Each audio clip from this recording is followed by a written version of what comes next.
其实朕知道，你不信我，定是因为你觉得朕还要罚你，对吗？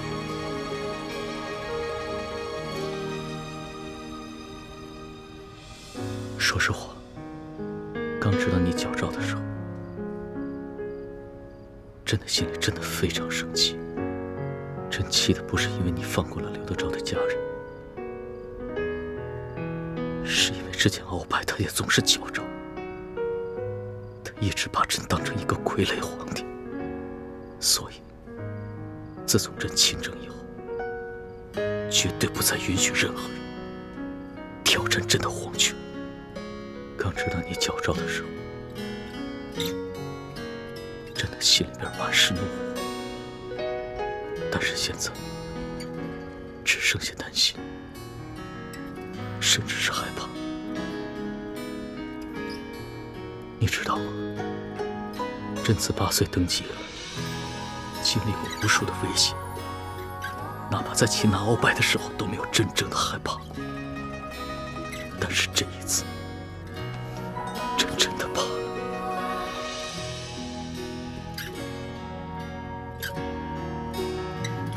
老大，朕真的不能没有。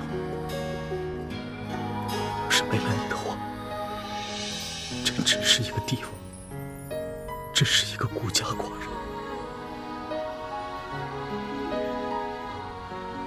但是有你在，朕才是一个真正的男人，是一个完整的人。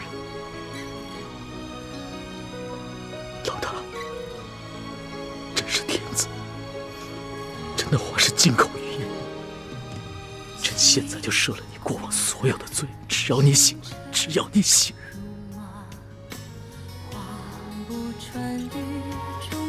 你醒醒吧，别睡。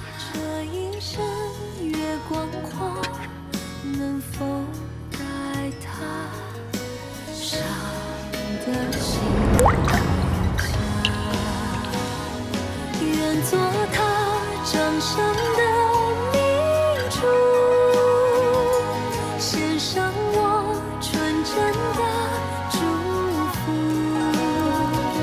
回忆中的路开满花簇，绽放百世的光速。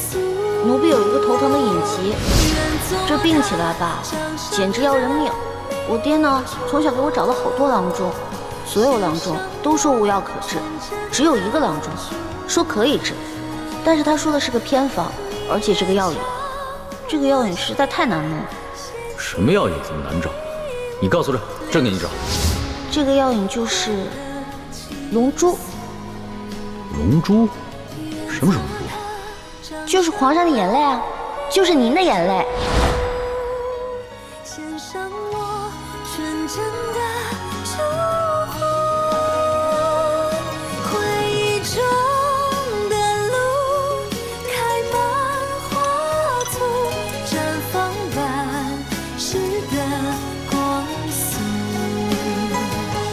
绽放般是的光速。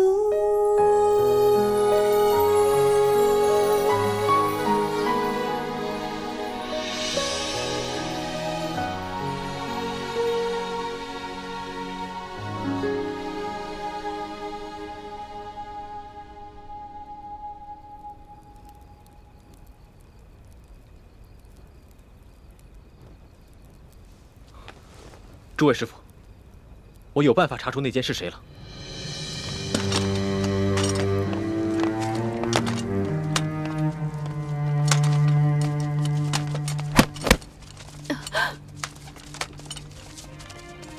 二位这一觉睡得好生安逸。我问你们，可知道内奸是谁？什么内奸？你少装傻！这么大的事情，你爹不可能不告诉你。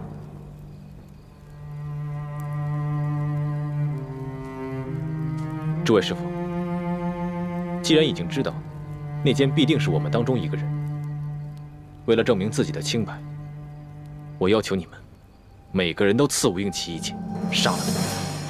等义父和武师傅回来，也会每人补上那一剑。不行，大师兄，吴三桂虽人人得而诛之，可吴应奇是无辜的呀。他不仅没有做错任何事情，还救了我们的命。是，他的确没做错什么。但谁让他是吴三桂的儿子，这就是最大的错。怎么，你下不去手吗？难道你已经为情所困，不惜变节投敌了吗？你怎么变得如此冷血残暴？为了光复大明的大业，我只能不择手段了。查不出这内奸是谁，后患无穷。我同意太子的提议。若是吴三桂的内奸，他一定不敢杀了他的小主子。谁下不了手，谁就是内奸。我也同意。大师兄，你这么做的目的，无非是想查出内奸。可如果此时内奸也狠下心来捅上一剑，那吴应奇不是白白冤死了吗？那吴应奇也不会白死，我会把他的尸身送给吴三桂，告诉他，杀死他儿子的，他精心培养的内奸也有份儿。就算这个内奸可以替自己辩说自己是被迫刺的那一剑，吴三桂也不可能放过他。这个内奸就再也没有办法为吴三桂效忠了。此计太妙了，我同意。我也同意。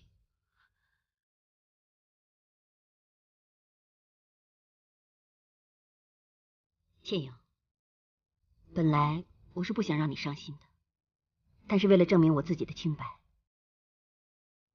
我不得不同意了。不行，你们若是想杀他，就必须先杀了我。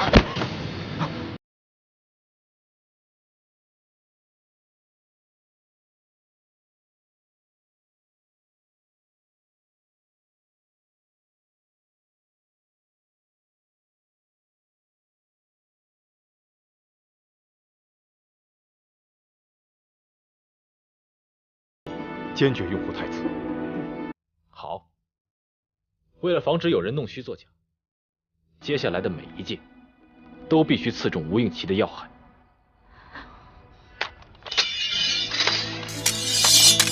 娘，你不用担心，他们只是要杀我，不会为难你的。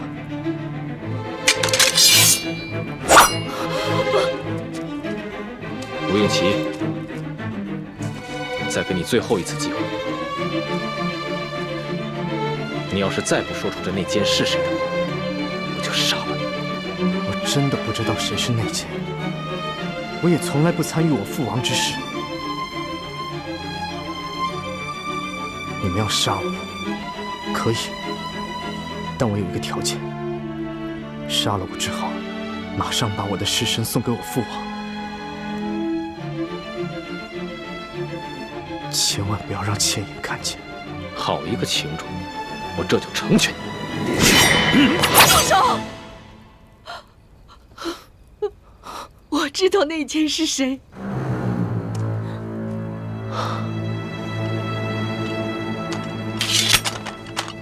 王妃若早肯说出这内奸是谁，又何必大费周章？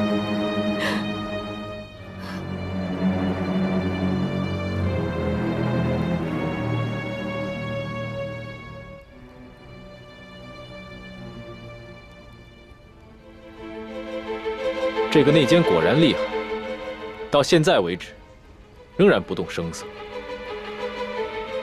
王妃，说吧，这内奸是谁？我肯说出内奸是谁，是为了保全我儿子的性命。可是你们一个个凶神恶煞，不讲信用，在你们这些人当中，我只信任晋王，只有晋王回来，我要他发誓，确保我母子平安，我才肯说。义父跟武师傅去勘察敌情了，1个时辰之后便会回来。到时候，你要敢耍什么花样的话，你儿子照样活不了。我就这么一个儿子，我虽然平时不干政，但是王爷他非常宠爱我，他处理军政大事从来不避讳我，所以我当然知道内奸是谁。那就好。我也不想杀了你儿子，让我师妹恨我一辈子。只要你说出这内奸是谁，我和义父定会保你们母子平安。好，一言为定。但我还是要求你们给我们整理出一间厢房，我要为我儿子上药。上药在这里上就好了，收拾什么厢房？我儿子不仅手上有伤，臀上也有伤，那可是为了你女儿挨的50军棍。再说，我儿子好歹也贵为平西王府的2公子，岂能在这么多人眼皮子底下脱衣上药？三师傅，这么小的要求，答应了也无妨。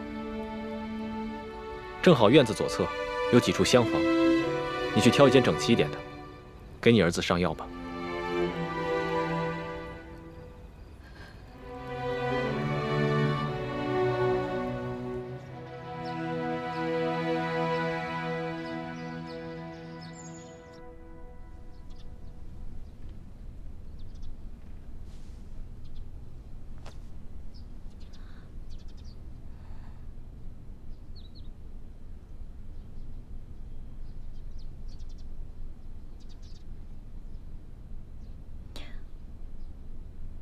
龙小弟，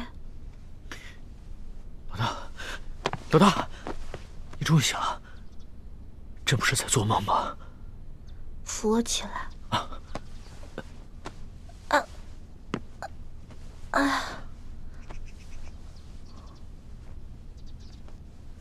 龙小弟，你脸色怎么这么差呀？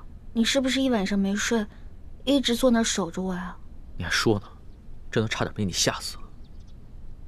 太医说了，今天你要是醒不过来的话，可能就永远都醒不过来了。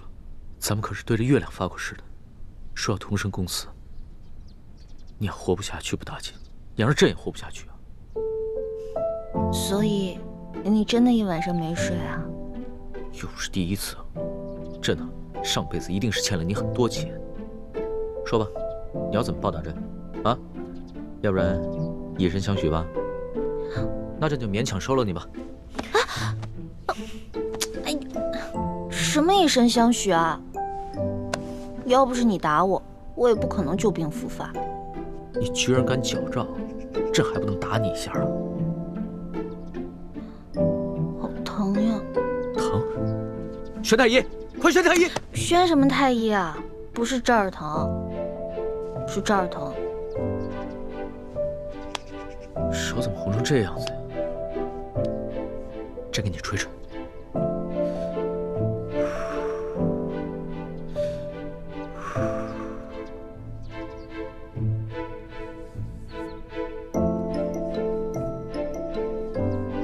早知道你是这么个纸老虎啊，这么不经打，朕就换个法子来惩罚你。其实小的时候，我偷懒不肯学习，师傅跟爹就是这样罚我的。但我基本上都是1哭2闹3上吊，就躲过去了。也就是说，朕这一次也是差点上了你的当。怪不得你的记忆杂而不精，跟你哥哥比起来差远了。在家有猪哥哥，在外有龙小弟，我干嘛还要学啊？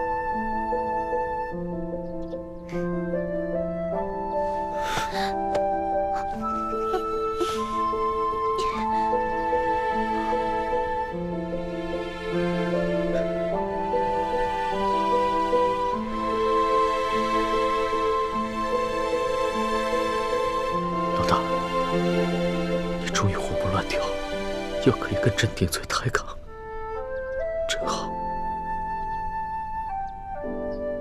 猪哥哥，对不起，我是下了决心不要再理龙小弟的。可是我身不由己啊。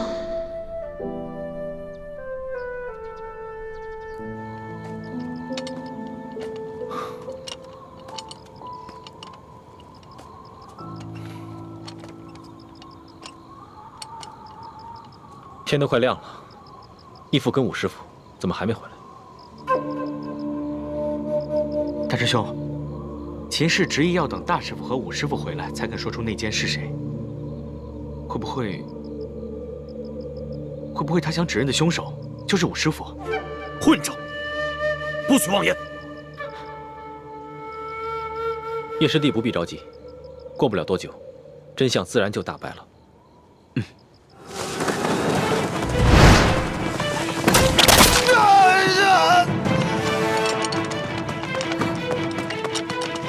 太子，清兵突然发起了攻击，我虽然在外面布置了很多机关，但是他们人实在太多了，我怕防不住。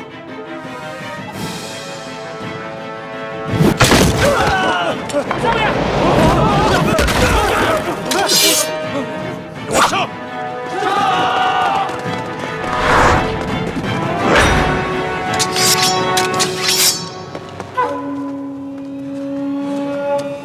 你哪看见我这玩跑？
大师兄，吴三桂这次偷袭好生蹊跷，他明知道偷袭我们一定会危及秦氏和他儿子的性命，为什么还发动这次偷袭？糟了，我们中了他们的调虎离山之计。回去看看。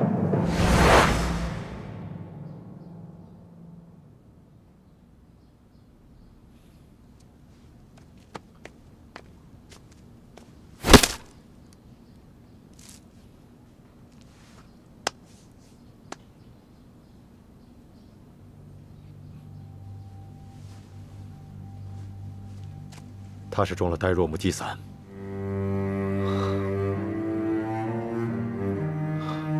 吴三桂果然是在调虎离山，他假装发起进攻，把我们引出枪房，好方便那个内奸杀人灭口。如此说来，定是那内奸透露信息给吴三桂，吴三桂才发起了偷袭，配合内奸行动。昨夜在王府遇险之时，吴三桂曾狠心想杀了王妃，后来吴应奇成了我们的人质，吴三桂才放我们走。看来吴三桂心中，女人终究比不过儿子，所以那个内奸不敢动吴应奇，只敢杀了王妃灭口。可是，是谁有机会可以向吴三桂通风报信，又可以对王妃痛下杀手？当时，清兵从四面八方扑来，大伙都在奋力抗敌，没有人顾及到其他人的行踪。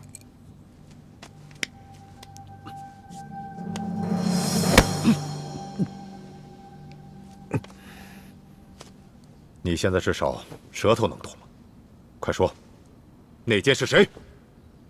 我不知道，不知道。你爹，吴应奇他很爱他娘亲，若他真知道内奸是谁，肯定恨不得亲手杀了他。内奸把你娘给杀了，你娘为了保护你，给灭口了，你还袒护那个内奸？难道你像你爹那样冷血无情吗？我真的不知道。当时我娘给了我一杯水，我喝完之后就全身无法动弹。由于我臀部有伤，所以只能侧卧背对着我娘。然后我就听见外面有嘈杂声，好像是厮杀声。接着房顶上就有声响了，好像是有一个人跳下来了。之后我娘就趴在我身上，我想问也问不出来。然而我的身体又动弹不了，我真的不知道是谁。刚才清兵偷袭的时候，大家都出去御敌，我因为腿上有伤，所以只能留下来守护他们母子。我当时也听到屋顶上有响动，但是却无法分身进屋查看。想来就是在那个时候，内奸由屋顶进入，杀了王妃。这个内奸为了方便行动，不想让吴应奇认出他是谁，所以先在秦氏的水中下了呆若木鸡散。此前呆若木鸡散的解药已经泄露，这就再次证明，这个内奸是我们最亲近、最可信的人，也就在我们这几个人之中。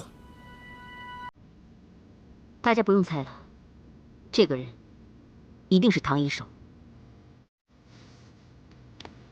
第一，他与晋王一同出去勘察敌情，是有机会向吴三桂通风报信的，让吴三桂偷袭咱，然后来掩护他杀王妃灭口的行动。第二，他有机会拿到呆若木鸡散的毒药和解药。第三，当时我们所有的人都在奋力厮杀，只有他不见了，所以他一定是杀人灭口之后就逃回吴三桂的身边了。若真是武师傅杀了王妃，灭口成功的话，又为何要逃走呢？这样不是反而暴露身份了吗？如果不是唐一手的话，那为什么他会不见了呢？对啊，武师傅人呢？你们谁看到武师傅了吗？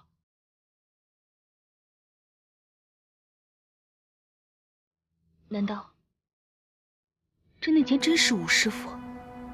可我觉得武师傅不像内奸。那你觉得我们几个中间谁像内奸？内奸的脸上又没有写字，何以是的？我也不想怀疑是他，可是偏偏他不见了，我也不得不怀疑是他了。不，内奸不可能是武师傅。为什么？你那么相信他？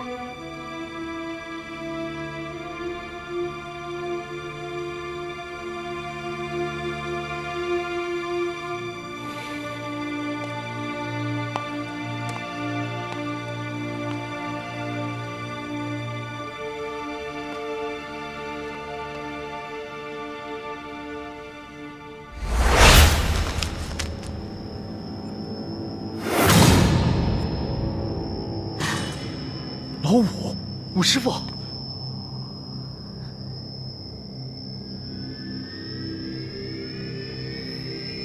这是我和义父，还有武师傅，为了查出内奸而设下的引蛇出洞之计。太子，所有人都盘问完了，还是没有查出谁是内奸，你看看如何是好？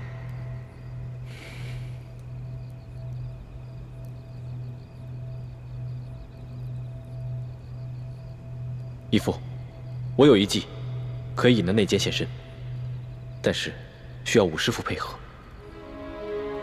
何计？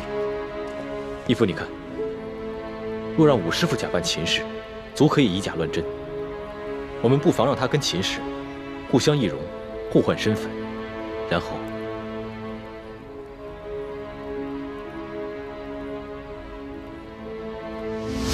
你们进来的时候，你们看到的王妃就已经是武师傅假扮的了。当时王妃为了保护吴应奇，也答应配合。只是她虽然假扮成了武师傅的模样，言谈举止还是容易露出破绽，所以义父才借口要出去勘察敌情，把王妃带出了大殿。大家也都累了，都休息吧。我跟五妹也去查探一下吴三桂的动静。五妹，走。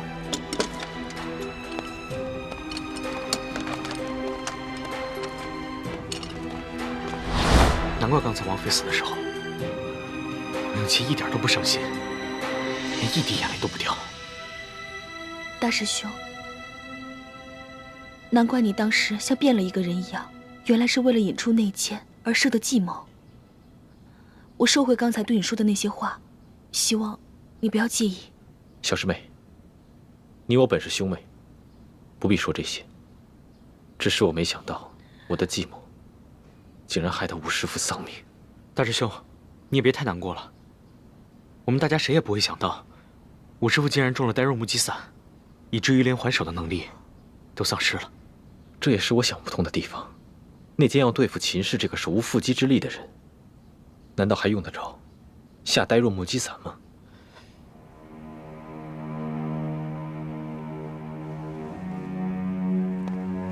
难道那个内奸已经识破了我们的计划，知道秦氏就是唐一手所假扮的？那他就应该静观其变，为何还冒险杀了唐一手呢？有这个可能，只是现在不仅没有查出内奸是谁，还害得吴师傅无辜丧了命。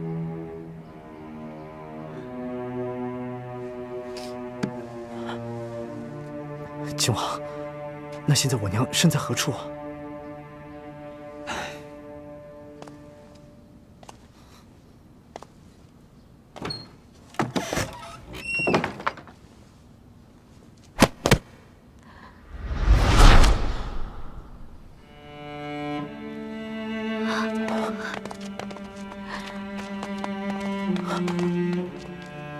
娘，晴儿。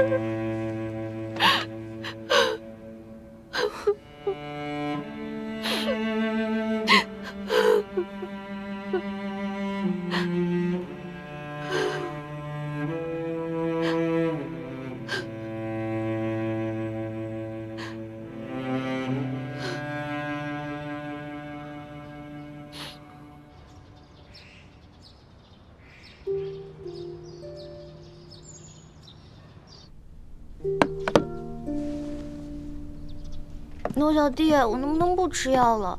你看我好了，真的好了。不行，这是圣旨。可是我哥说这种药根本没用嘛，我的病喝这种药根本解决不了问题。谁说没用的啊？昨儿夜里要不是朕口对着口帮你渡药，只怕你今儿就醒不过来了。口对着口。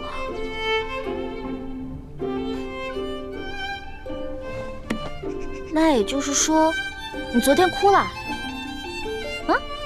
你不是很难动情的吗？你最近怎么这么容易哭了？朕没哭，谁说取龙珠就一定要哭的？这你自己也说过呀，一碗辣椒汤足矣啊。哦，罗小弟，你放心吧，这碗药我一定会好好喝的。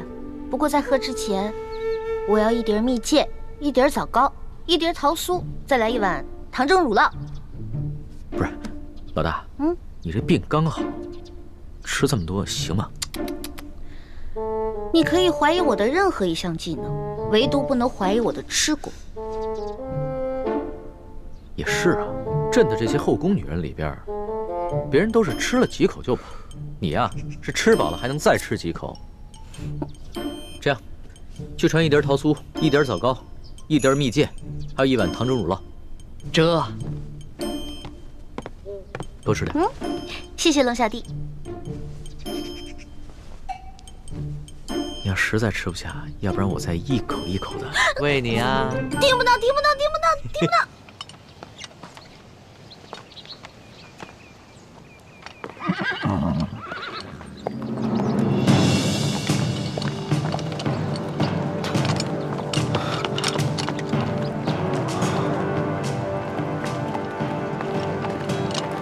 2位且慢。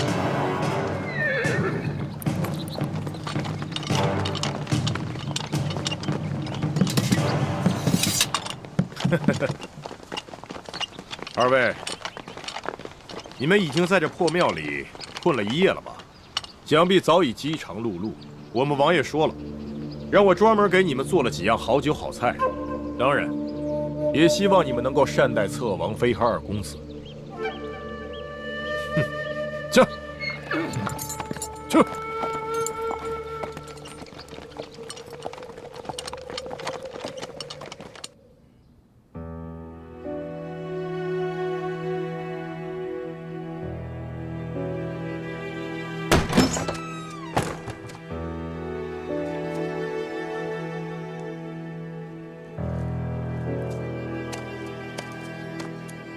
夫人，天阳，吴三桂派人带了一些酒食过来，我验过了，没毒，我也吃过了。你们过去吃点吧，这里我来守着。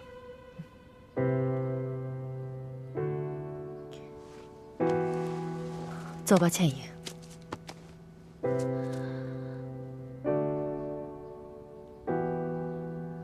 倩影，你先自己去吃一些，然后再给他们带回来。虽然我跟他们是不共戴天的仇人，不过我们也没有必要虐待他们母子。走吧。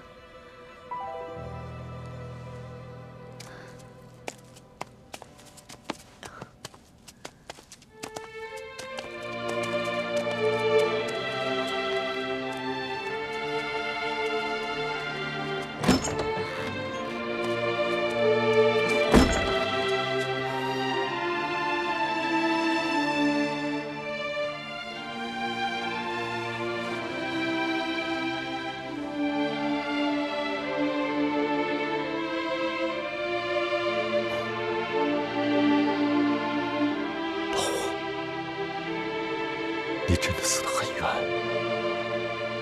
那间偷了我的呆若木鸡伞，先把你毒倒，要不然依你的无辜，就不可能把你一刀毙命。你放心，我一定会为你报仇，查出谁是内奸。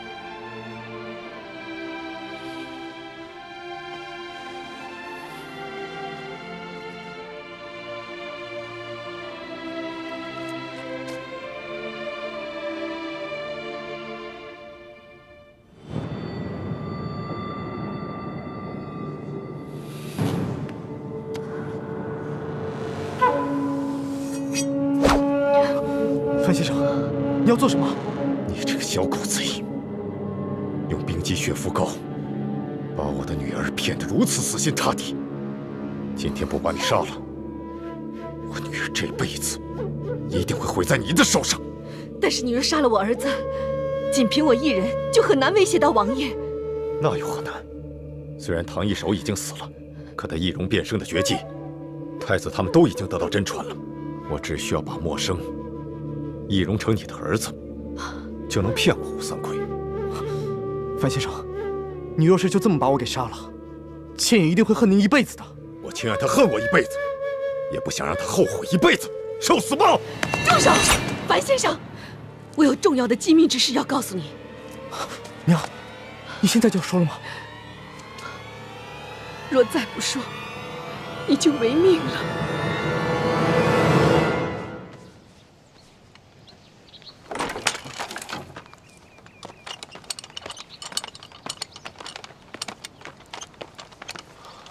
四师傅也是弟。多谢太子，谢谢你们辛苦了。1个时辰以后，我过来换班。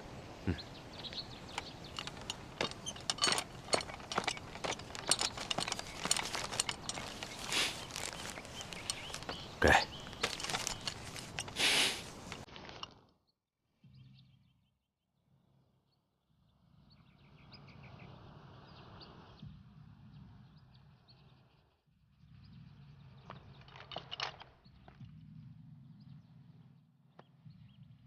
义父，三师傅，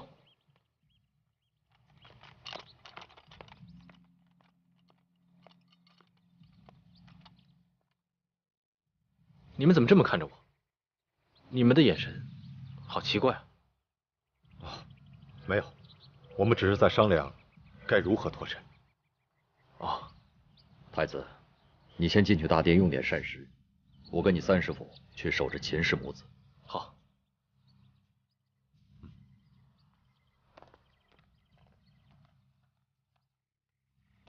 三师傅和义父，他们好像有什么事情瞒着我。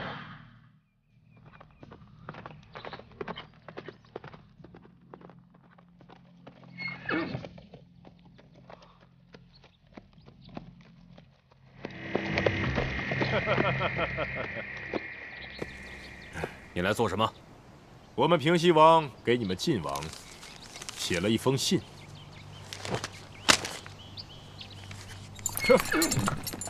去。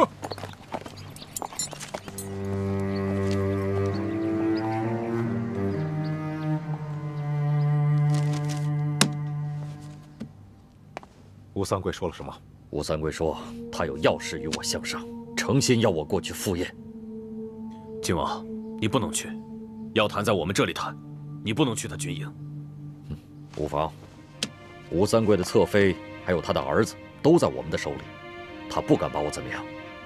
就算他是鸿门宴，我也去定了。吴三桂为而不恭，左也有吩咐手下不可杀了我们，要活的，显然是另有企图。所以义父此去，应该不会有性命之忧。太子，你果然机敏过人，乃我李定国之信。他若日后太子也能够胸怀若海，不计较个人得失，那就更是我大明之幸了。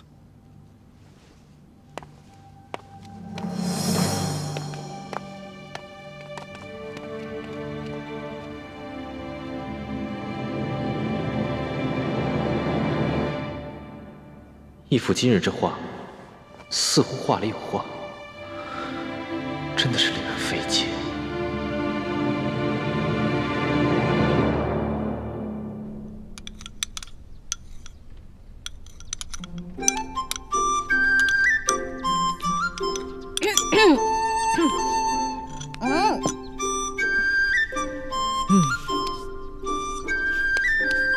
你呀，真是要把朕给吃穷了。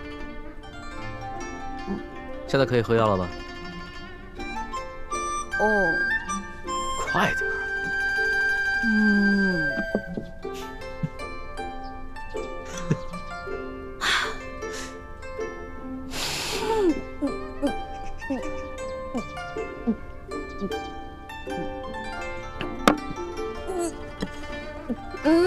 哎呀，你怎么吃个药都这么麻烦呀？那你小时候病发，家里又买不起这些东西，那可怎么办呀？很简单啊，捏住我的鼻子，使劲往里灌呗。这个办法好，那朕以后就这么对付你了。但是，我喝进去以后，就会把药全都吐出来，因为药实在太苦了。这个时候啊，我的猪哥哥看我难受，就会上山帮我采很多野蜂蜜。但野蜂蜜没那么好采到，每次他采完以后，满脸被叮的都是包呢。林爱卿对你是真好啊。说实话，朕也想有这么一个哥哥，可是在这紫禁城内，所有的兄弟姐妹都是靠不住的。这个时候啊，我的猪哥哥看我难受，就会上山帮我采很多野蜂蜜。但野蜂蜜没那么好采到，每次他采完以后，满脸被叮的都是包呢。林爱卿对你是真好啊。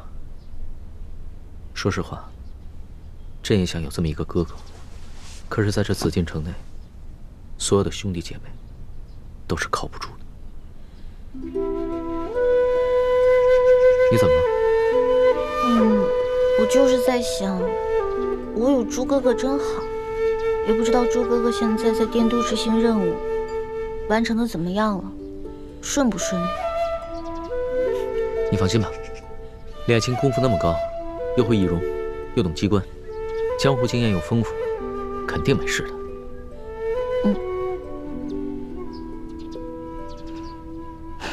朱哥哥，对不起，你若回来发现我对龙小弟又割舍不下了，你一定会很失望、很伤心吧？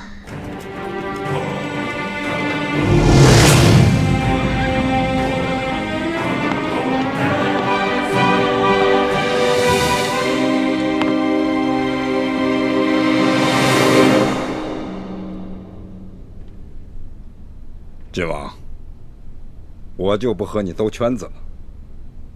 你们明珠谷的底细，我知道的一清二楚，但我没料到，你们这些前明的亡命之徒，居然能培养出那么多厉害的人才，不仅能混进宫魅惑皇上，还能蛊惑我吴三桂的儿子。我也没有料到，你居然派奸细安插在我明珠谷，而且还进入了朱明联盟的最高层。但是我想不明白，你既然知道我们那么多秘密，为何不上报朝廷？为何不派兵剿灭我们？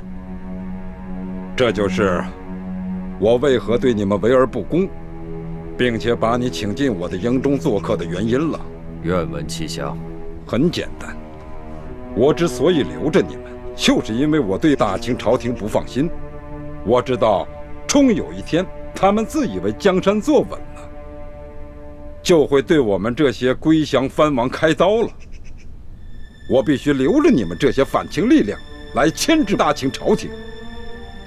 一旦时机成熟，我还可以与你们合作。如何合作？2种方式。我不坏你的事，你也别坏我的事，大家井水不犯河水。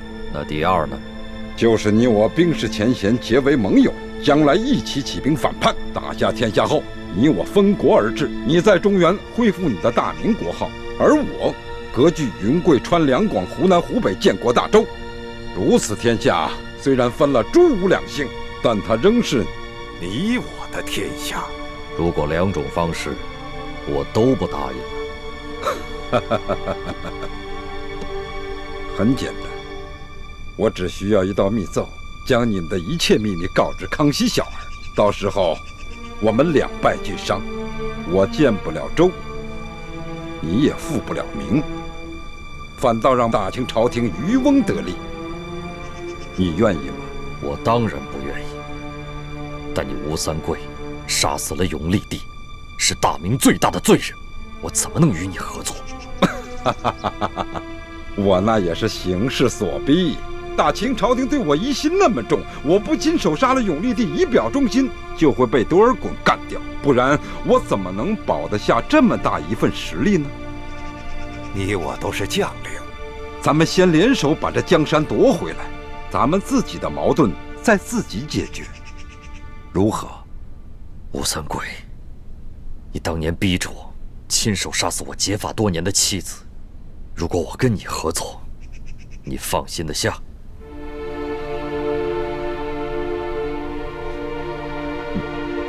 你我都是干大事的男儿汉大丈夫，我相信你和我一样，不会因小失大，因私害公。那崇祯皇帝留下来的金钥匙和铜匣，我们又该如何分割呢？如今我手上有一把金钥匙，你手上也有一把金钥匙，还有一把在台湾郑经手中。我的那把金钥匙不是已经被你们用美人计夺了去吗？我们得到的金钥匙是假的，要不然的话，我们也不会全体出动到你这平西王府来盗金钥匙。这就奇怪了。琪儿进京时，明明带走的是真钥匙。晋王，你不会怀疑我这会儿在跟你撒谎吧？既然我们大家都没有撒谎，那只有一种可能，就是鳌拜也安插了奸细在我明珠谷，倩影所得到的金钥匙，被那个奸细给调了包。如此一来，这里边真的铜匣子和这个真的金钥匙，已经落到了康熙之手。金钥匙估计是在康熙手中，但康熙手中的铜匣却是假的，真的铜匣不知道被哪方势力给调包了。啊，关于这个铜匣子和金钥匙，为了避免你我互相猜忌残杀，我们不如做个约定。什么约定？就是你我各凭手段获取金钥匙和铜匣子，然后汇总在一起打开宝藏，按各自付出分成，然后一起起兵，如何？好。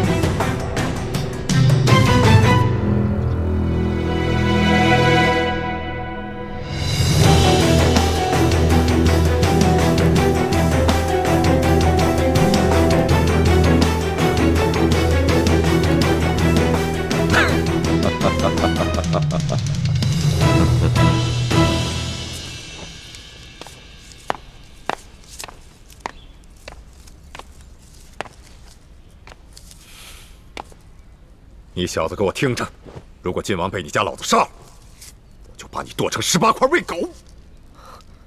范先生，晋王一定会平安无事的。待他和我父王谈妥条件，大家都会平安无事的。你老子会做善事，再恶的人也难免会做1、2件善事。舅，你没事吧？没事，我跟吴三桂已经谈好条件了。哦，谈的什么条件？此事说来话长，等咱们回到明珠谷以后再细谈。啊，太子呢？啊，倩影和他娘正在给老五收尸。太子说，唐一手是为了光复大明大业而牺牲的，所以他也要在一旁为他五师傅念一卷《金刚经》。太子重情重义，我相信将来他也会深明大义。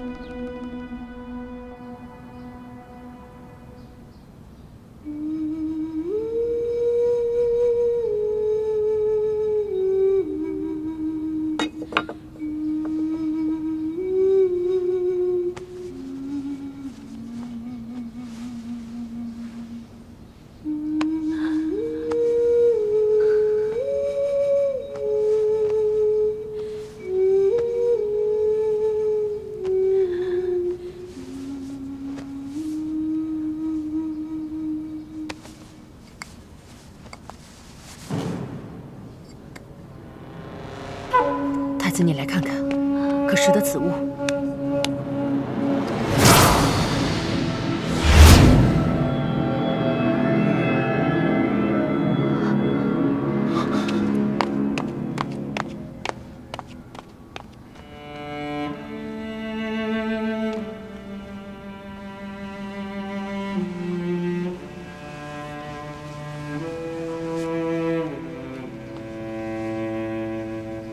义父，义父，诸位师傅，这是从武师傅身上发现的。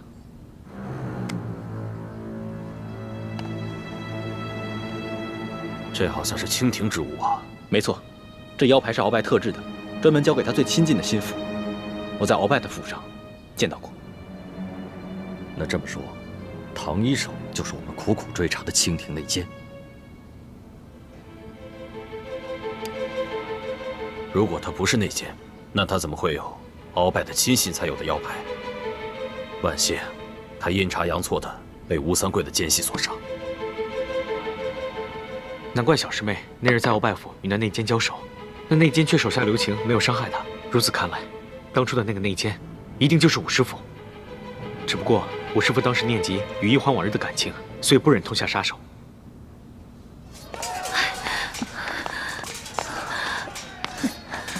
各位师傅，吴三桂又进宫了。不要紧，吴三桂的军中有朝廷的耳目，他们如果就这样把我们放了，他怕朝廷会怀疑他们，剿灭我们这些乱党不利，所以他就命令他的手下虚张声势，从东南西三面围攻我们。我们现在把秦氏和吴应期留下，从北面突围。晋王，怎么了？就这么把秦氏和吴应期给放了？这也是我和吴三桂谈好的条件之一。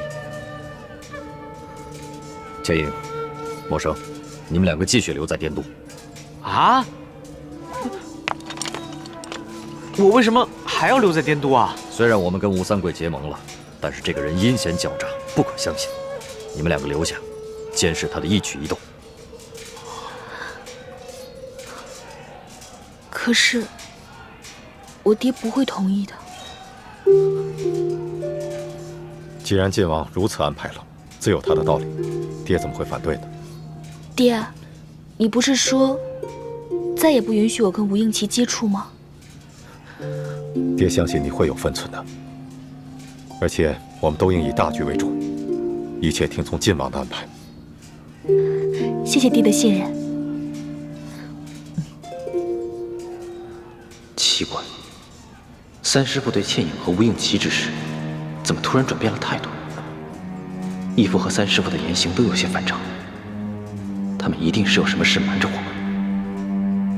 那个，大师傅，我不想留在滇都，我想跟着大师兄一起去京城。臭小子，还想挨揍是不是？跟你说过多少次了，别胡思乱想，一切以大局为重，再胡思乱想，信不信我宰了你？义父，那武师傅的遗体该怎么处置？他不是你武师傅，他是内奸。放一把火，把他的尸体还有厢房一起烧掉。义父，武师傅虽然是朝廷的奸细，但从小对我也有养育教导之恩。如今他人也死了，也算是遭到了恶报，还是让他入土为安吧。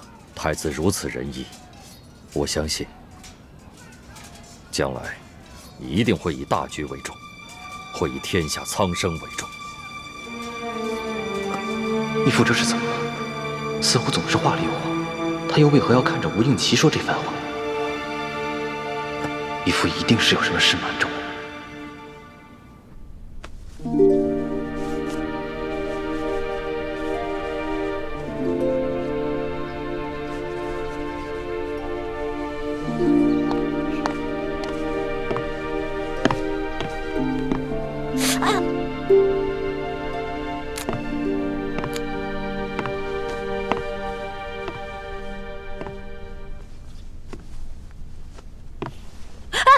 老大，你这手还没好就别逞能了，等好了再秀呗，啊？那怎么行啊？我喝了你的龙珠，我得有点回报啊。算你有良心。你这绣的是什么呀？那么难看。不丑，我绣的是两个人。两个人？嗯。哦，一男一女。你绣的是一对夫妻啊？不是，他们两个是兄弟。哦，那朕明白了。你绣的呀，是你和朕，对吧？那你现在还觉得丑吗？不丑，不丑，不丑。男的俊，女的美。好了，大功告成。这可是老大我生平做的第一个女工，送给你。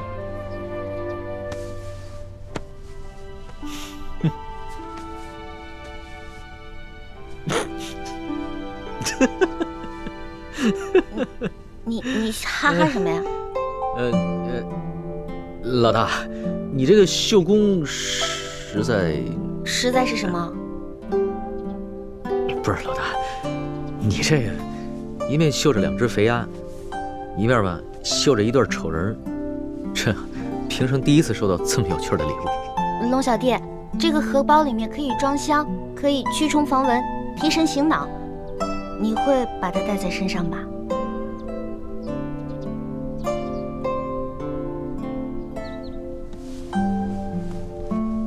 老大，这个荷包小弟贴身藏着就行了。若是公然挂于腰上的话，是不是也太不成体统了？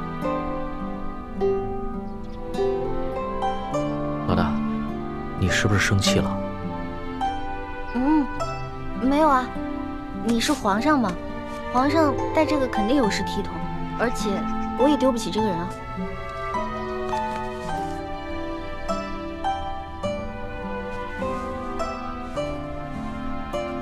你终究只是皇上，不是我的龙小弟。在你心中，我对你的意义，终究也不过是有趣罢了。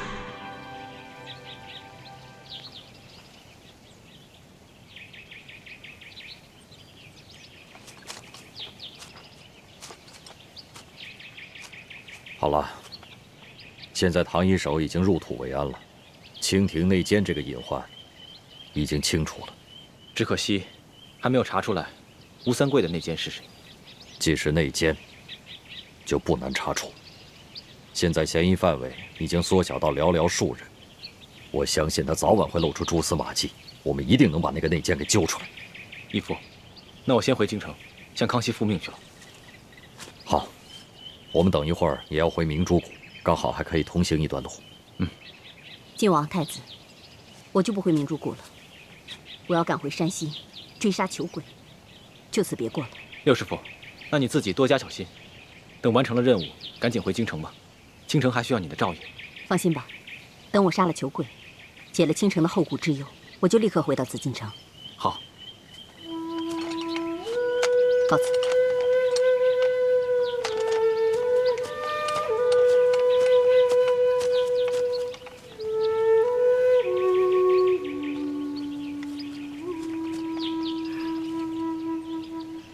太子，其实我已经查出谁是吴三桂的内奸了。什么？义父要等到六师傅走了之后再说。难道这个内奸就是六师傅？没错，吴三桂安插在咱们明珠谷的内奸，就是你六师傅，雪衣居士。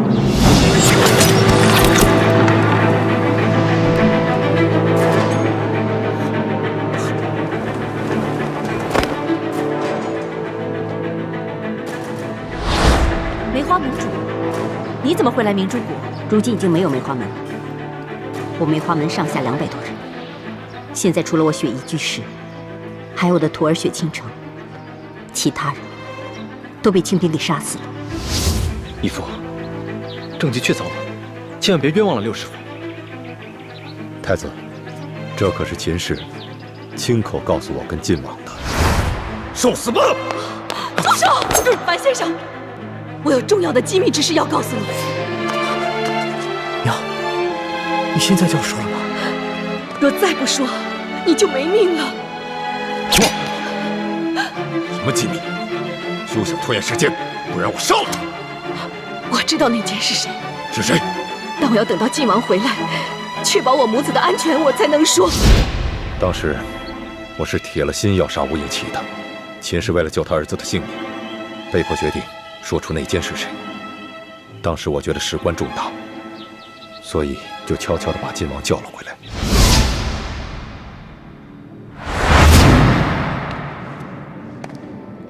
我李定国对天明誓，只要你说出谁是内奸，我保证你们母子安全。你放心，我虽然恨不得把你儿子杀了，可是我樊篱乃是大明的臣子，我一定会听从晋王的号令。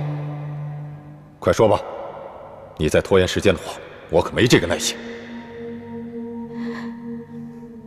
其实我也没有见过那个内奸的面。有一次我去给王爷送燕窝粥，远远看到一个黑色的身影，戴着黑色的斗篷，从王爷的书房闪出，一跃就从房顶走了，显见他的武功很高。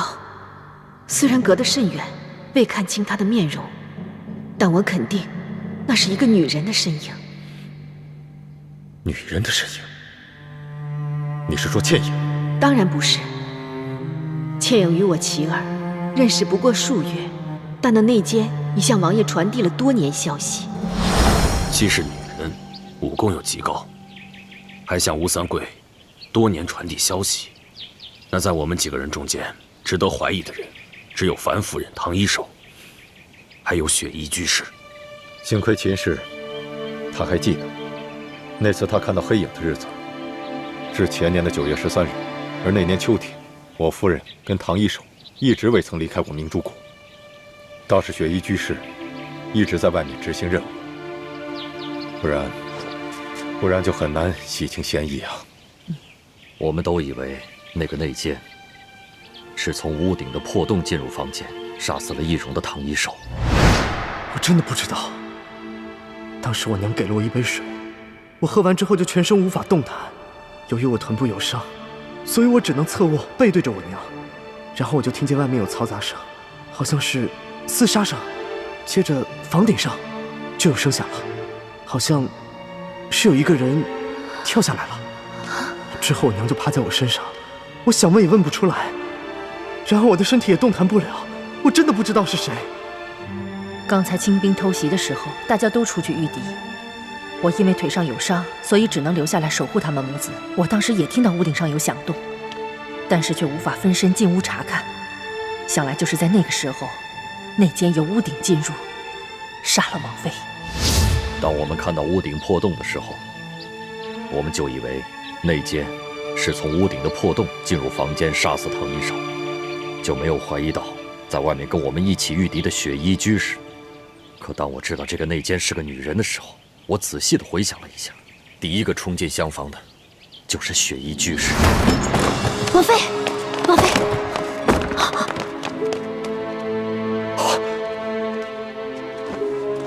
我们当时都以为唐一手已经遇害，只是雪衣居士发现了他的尸首。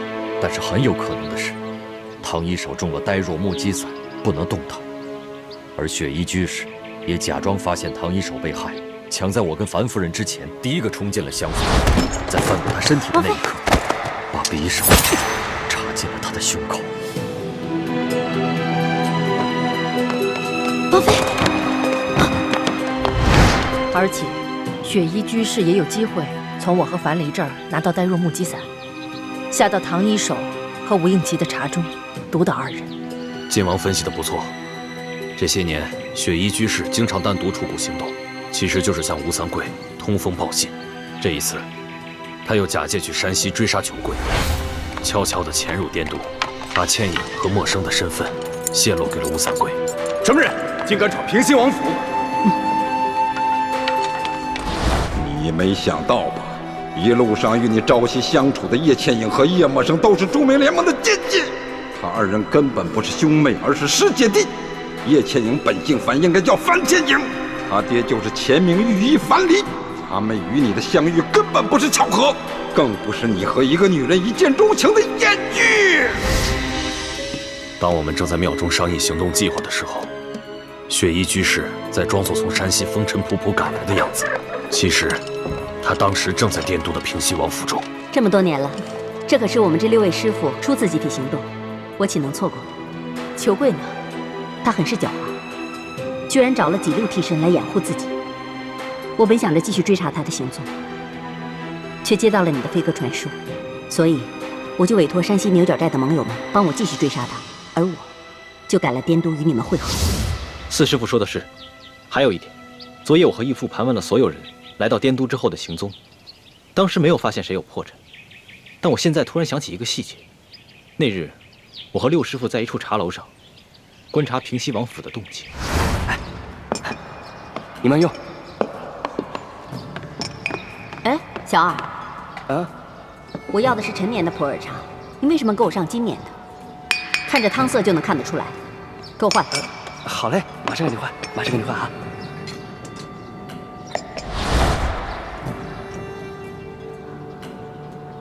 六师傅，这茶味道不错呀。啊，我喜欢喝味道更浓艳的。我们明珠谷一向物资匮乏，条件艰苦，大家早就习惯了粗茶淡饭。为什么6师傅会对一盏茶水如此挑剔？现在想来，只有一种可能，那个茶楼的小二就是吴三桂的奸细。6师傅在换茶的时候，将消息放在杯底，传递了出去。太子分析的很有道理，吴三桂一定是如此才知道了我们的计划，所以就设好了局，等我们跳进他的陷阱。如此一来，铜匣失踪之谜也说得通了。一欢好不容易在宫里拿到了真的铜匣，却不知被谁调了包。现在想来，应该就是六师傅。所以这铜匣现在应该还在吴三桂手上，他手上还有一把金钥匙。不要紧，吴三桂虽然拿到了真的铜匣，但他手上那把金钥匙也被人调了包。义父怎么确定吴三桂手上的金钥匙是假的？我想来想去，倩影从吴应奇那儿拿到的金钥匙，应该是真的。交由你之后，再由你带到京城，直到我们几个师傅到京城跟你会合，唐一手一定是趁这个时候，把金钥匙从你身上调了包。这把金钥匙是假的。看来只有这个可能了。但是鳌拜疯了，唐一手不可能把金钥匙交给鳌拜。现在又不幸被六师傅给杀了，这铜匣的线索又断了。也只能盼望天佑我大明能够有奇迹发生，否则找不到金钥匙，打不开铜匣，就拿不到宝藏的地图，我们光复大明的大业就更加艰难了。想不到五师傅跟六师傅，一个是鳌拜的奸细，一个是吴三桂的奸细，他们还在我明珠谷潜伏了那么久。10多年前，我大明即将灭亡，当时为了保存实力，大量接收大明的流亡之士，在这中间，就难免混入了各方的奸细。既然鳌拜早就知道了明珠谷的实力，